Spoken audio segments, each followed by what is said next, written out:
Civilized nation on earth would agree that depriving children of food and water is acceptable.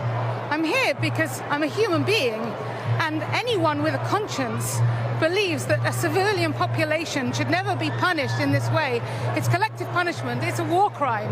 And unless we stop it, unless we get out there and say something, it's going to end up with thousands losing their lives. Can you put into words how you feel about the loss of life on both sides? Every life is precious. But the root of this violence is the occupation. It's not complicated. It's a settler colonial state imposing apartheid and oppression on an indigenous people. And that's wrong everywhere, for anybody. And it has to be true that all the Palestinians want is freedom. And we must support that in equal rights. And I stand up here, I'm so pleased to see so many of my brothers and sisters with big hearts who know the truth. And the Western media has a duty now to tell the truth about what's happening, because I am seeing the worst horrors I could ever have imagined. I grew up in the shadow of the Holocaust, and we said never again, and that means never again for anyone. And I beg of anyone, if they have a conscience, get out there and speak and demand your leaders speak. There seem to be, of course, deep divisions on either side, but you've come out today and you were telling me earlier that this is about being a human, a fellow human being. I'm so thrilled to be here among my brothers and sisters who can see the truth, despite all the propaganda and the lies and the bias and the prejudice that we see in the Western media.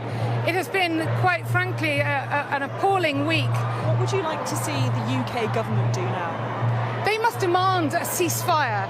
They must demand that Israel stop bombing children and stop burying them under rubble. They must demand a humanitarian corridor so aid and medical supplies can get in. They must demand they have electricity. They must demand that there is food and water. This is an emergency now, a crisis, and people must rise to it. Thank you so much for your time, Katie. Thank you. So you heard there strong words from Katie. That's echoed across most of the people that we've spoken here today. There is a real sense that people want the UK government to step in, to really come out strong.